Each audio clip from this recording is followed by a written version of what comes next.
with our virtual currency called money. It creates a motivation for the residents to begin recycling. And in exchange. 안녕하십니까. 매일매일 운동하기를 실천하고 있는 동탄 왕코입니다. 오랜만에 왔습니다. 오랜만에. 야간 근무가 끝났어요. 오늘 아침에 퇴근을 하고 오늘 하루 쉬고 내일부터는 오후 출근입니다. 야간 근무 때는 수영을 못해요. 뭐 할 수는 있긴 하지만 피곤하고 막 이런 것 때문에 영어 학원도 가야 되고 해가지고 수영을 못해서 2주 동안 지금 수영을 못 갔습니다. 내일 월요일부터 아침 9시에 영어 학원 가고 그 다음에 영어 학원 끝나고 11시에 수영 가고 점심 먹고 오후 2시부터 회사에서 일을 하는 그런 스케줄이에요. 밤 10시 퇴근하고. 그 다음에 다음 주가 끝나면은 영어 시험, 오픽 시험 몇 번째입니까? 세 번째입니까? 네 번째입니까? 네, 세 번째 시험입니다. 네, 그렇네요. 뭐 특별한 건 없고 대우조선해양이 노사 합의가 됐죠. 원래는 하청이어서 노사 쟁의권 그게 없는 것 같은데 결국에 임금 인상을 얻어냈습니다. 참 문제인 것 같습니다. 노동자들이 힘들어요. 어쩔 수 없어요. 어쩔 수 없어. 힘을 키워야 됩니다, 여러분. 힘을 키우세요. 그 다음에 또 뭐가 있었지? 없네요. 예. 요즘에 날씨가 별로 안 더워요. 무슨 고기압이 블락을 쳐서 열기가 안 내려온다면 열기가 못 올라온다고 하죠.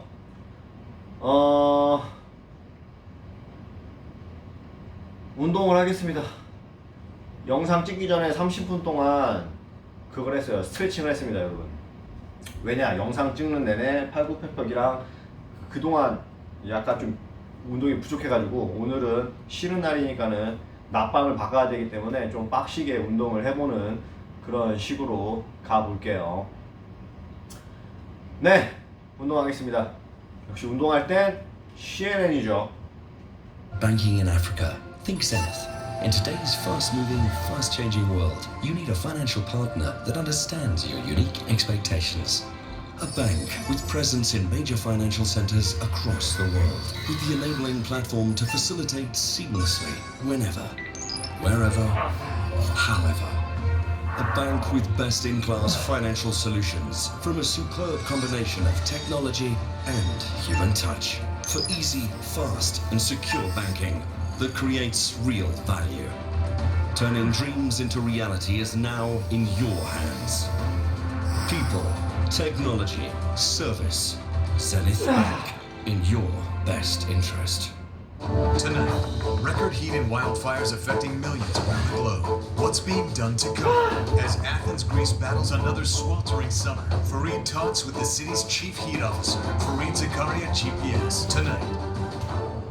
There is nowhere in Lysychansk that's safe.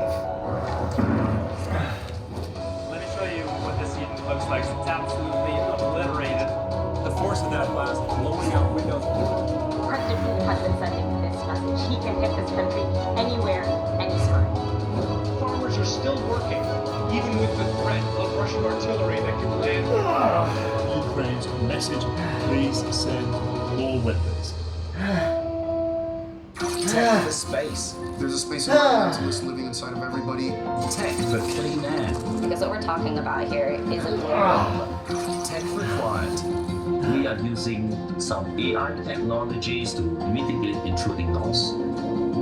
This is Tech for Good. Join me as I meet the minds behind the technologies that could help in the battle against invisible pollution. Tech for Good, Saturday on CNN, in association with Samsung.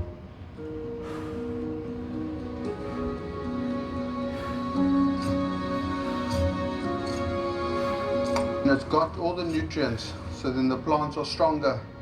And there's no chemicals, it's all organic. What we're doing is disrupting the archaic waste management system of landfills. We're diverting organic waste as nature intended by turning it back into soil.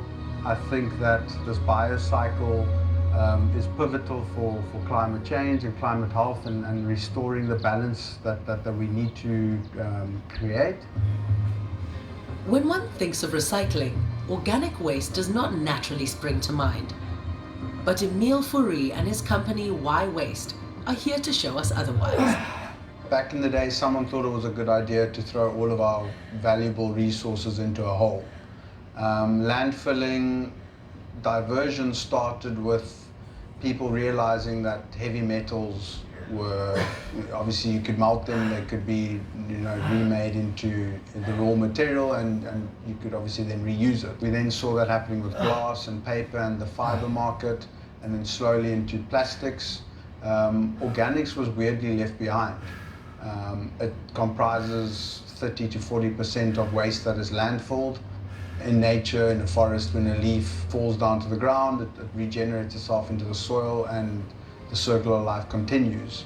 For me, that's what we're supposed to do with our organic waste. And that's why we do what we do. That's why we get up out of bed every day. It's because we're taking something highly disregarded by society and recreating value. And in that value, we're returning it to the soil. In South Africa, 90% of waste ends up in landfills every year.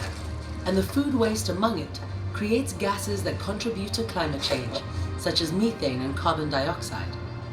In some parts of the country, there are already efforts to reduce this by introducing a new law that will ban organic waste being sent to landfills by 2027.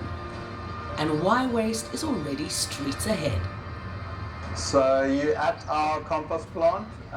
This is where we take organic waste from around the city of Cape Town. We turn it into compost, and the main aim is to try and divert as much organic waste from landfill and get it back to the soil where we need it most. So after 3 months, this is the finished product. As you can see, it's fine, it's very finely sifted, clear of contaminants, full of nutrients and all of the microbes.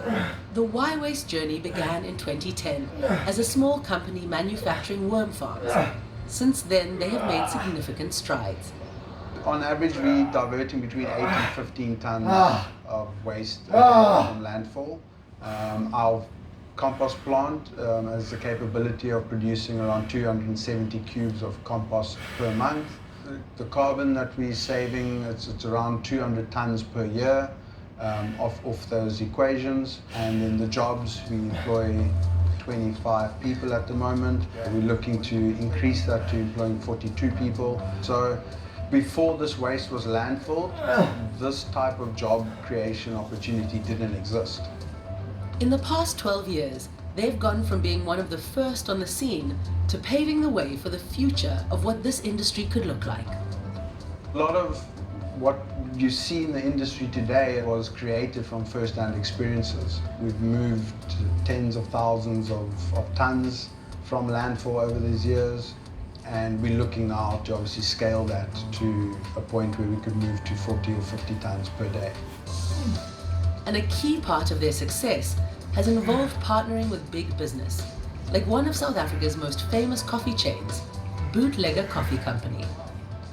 At the heart of Bootlegger Coffee Company is the community. We want to build this company for our children, and we need to make sure that everything we do is sustainable. There's so many ways that you can make something sustainable, and it's just literally small decisions that you make, from the coffee cups that you do, from your waste disposal, from just recycling. It's using biodiesel in your vans. Y Waste was a great find for us. You get compost from our coffee waste.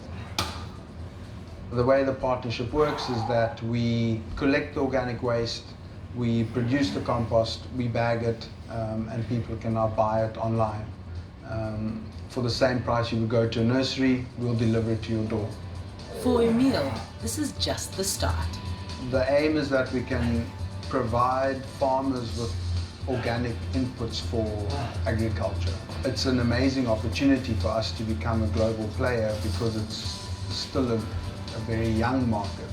The vision is to be the leading organic waste company in Africa. Local technology, locally developed and locally scaled.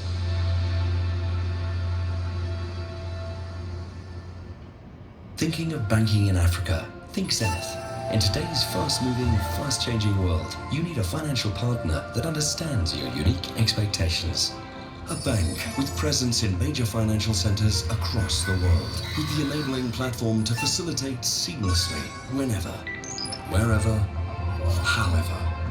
A bank with best-in-class financial solutions from a superb combination of technology and human touch for easy, fast, and secure banking that creates real value.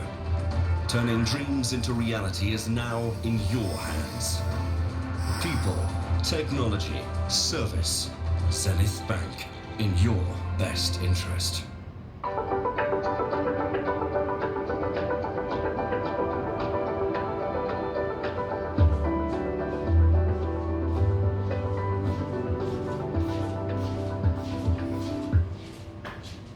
Coronavirus. To get daily news updates in your inbox, sign up for the CNN newsletter. Coronavirus. Fact versus fiction.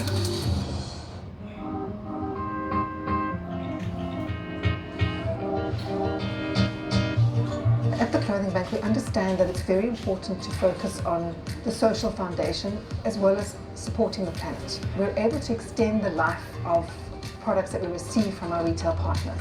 We don't recycle, we try and refurbish or repair. We're part of the circular economy, but I would say we're at the end stage of it. This is the Clothing Bank, or TCB, a woman-led organization that takes clothing and appliance waste and turns it into a business opportunity for thousands of unemployed South Africans. See, these are quite badly damaged, eh? I'm sure we can repair them. Before we set the Clothing Bank up, we were never quite sure what was happening to all of this excess surplus stock that was found in the retail supply chain. Some of it was getting donated to charities, a lot of it was going to landfill. So we really found a solution to support the circular economy by extending the life of waste. So absolutely anything you can think of that is a customer returned product, we can turn that into an income generating opportunity for unemployed South Africans. Are you all going off to trade this afternoon already? Yeah. Today, they operate around South Africa, and Tracy says they've impacted over 4,000 lives, mostly women, who they have helped set up shop selling clothing that would otherwise end up in landfills. We focus a lot on teaching business skills, finance skills, life skills, and we have 12 massive retailers on board at the moment. And just to give you a sense of scale, we received 2.2 million units last year. So this is our Clothing Bank hub. This is where we receive all of our stock. This is our shop area, very active on a Friday. So all the women in our program are obviously selecting stock so that they can go and trade on the weekend. Among today's group of shoppers is Siposake Sam. I'm coming to shop. My customer, his husband is looking for a normal suit. When I'm done from there, I will try to check if I can get some shirts, can match that jacket to make my customer to be happy. A former security guard, Siposake joined TCB in 2018 when she enrolled in their 2-year education program. Can I pay it? Yeah. Oh, thank you. She started out selling jewelry and now sells men and women's clothing from her home and via social media. Also with women on this time, most of the women are not working, but now the TCB open opportunity for us. She says it has helped her gain financial independence and be a better parent to her young son. I'm very empowered. I can explain to other women now, empower them so that they can feel how I'm feeling today. TCB has expanded beyond clothing to e-waste. Initially we focused on textile waste, and then one of the retailers approached us about donating all of their customer returned appliances to the program. And that's when we kind of got triggered to think, right, this is a great opportunity to help unemployed men. So we're now recruiting men and women into the appliance bank, and we're teaching the technical skills on how to repair appliances. So that's also stopping all of this excess e-waste from going into landfills, but at the same time we're giving someone a new skill. Like call center operator turned entrepreneur Bulelani Ngaguli, who joined their program in 2018. I'm a vendor. I'm running a business of selling appliances and repairing as well. I've repaired this washing machine, so I'm going to sell this washing machine.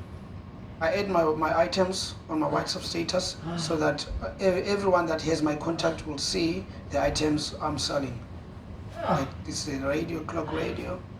So they will browse on my status and see whatever I'm selling and whatever I have. Yeah, they WhatsApp me, they will respond on my status. He says he now earns more than double what he did at his previous job. It makes me feel grateful and yeah, to have, it's an honor to have such a wonderful skill. I've learned how to repair, how to run a business, and the skills like life skills as well. While Tracy says she could never have anticipated their growth, their success shows how this model has enormous potential, both from a social and environmental perspective. So I am a huge fan of Kate Raworth, and she has created this methodology called donut economics. We need to fill the gaps in the social foundation, which is focusing a lot on the household, which is the core of our economy, and how do we stop overshooting the planetary boundaries. So we need to build a regenerative economy, not just extracting all the time, and start seeing what other opportunities there are that we can keep regenerating and being circular.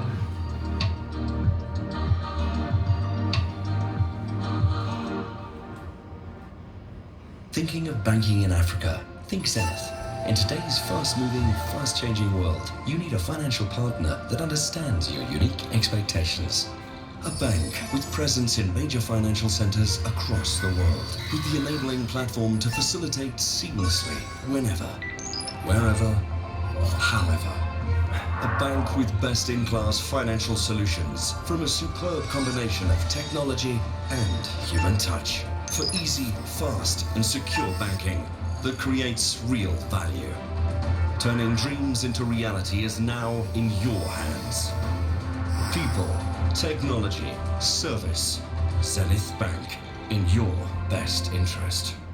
Shocking new revelations from the January 6th committee. I'll ask Vice Chair Congresswoman Liz Cheney what's next. Then Transportation Secretary Pete Buttigieg, plus Republican Governor Larry Hogan on the GOP's future. State of the Union, tonight on CNN.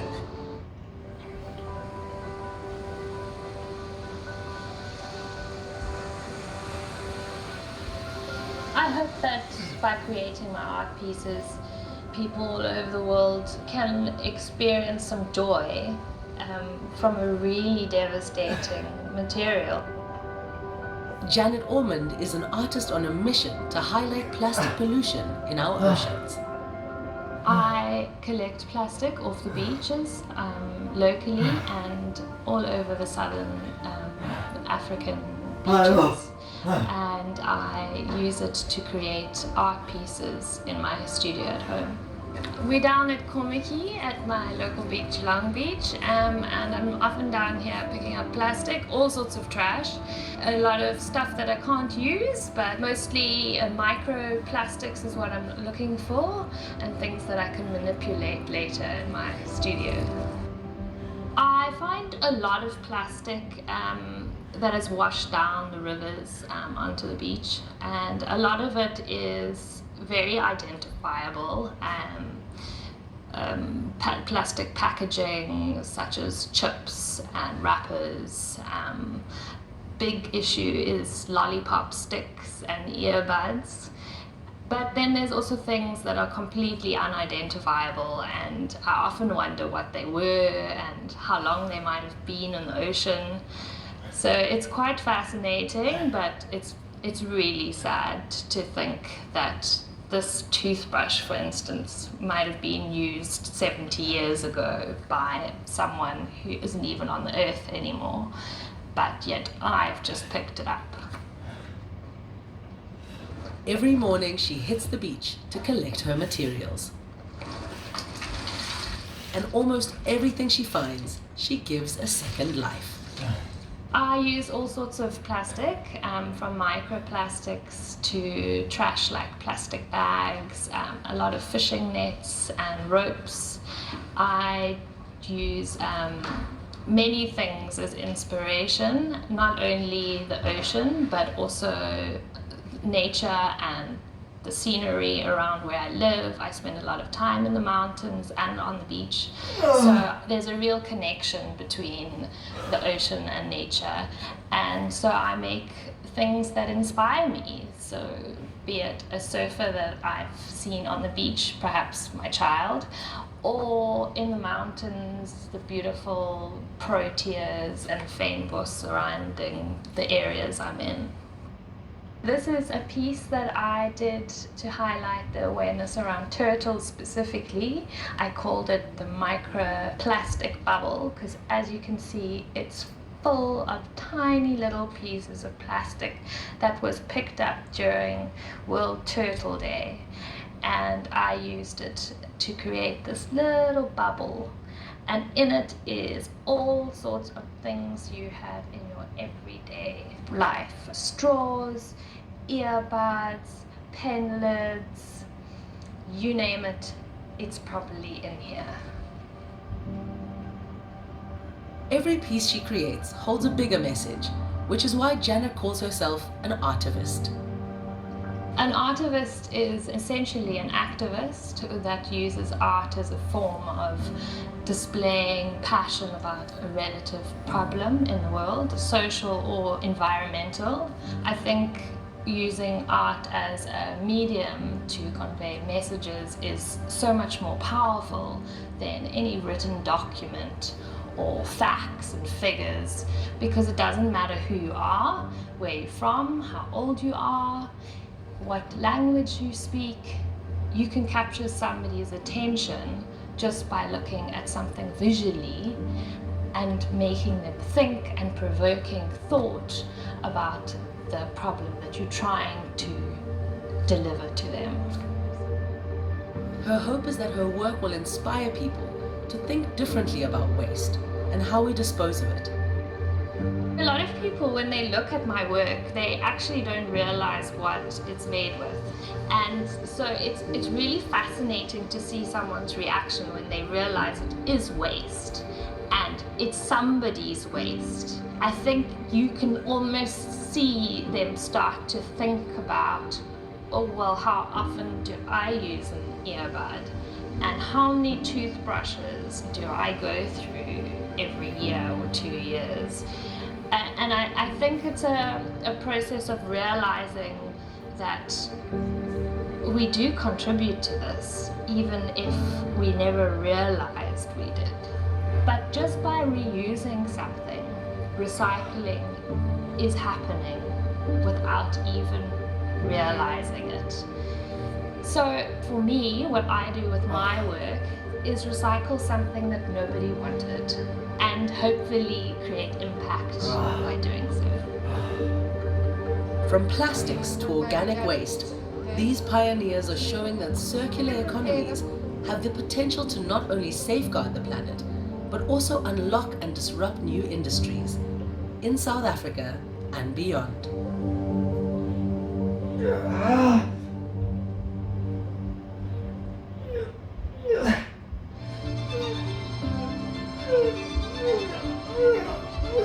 Inside Africa, in association with Zenith Bank.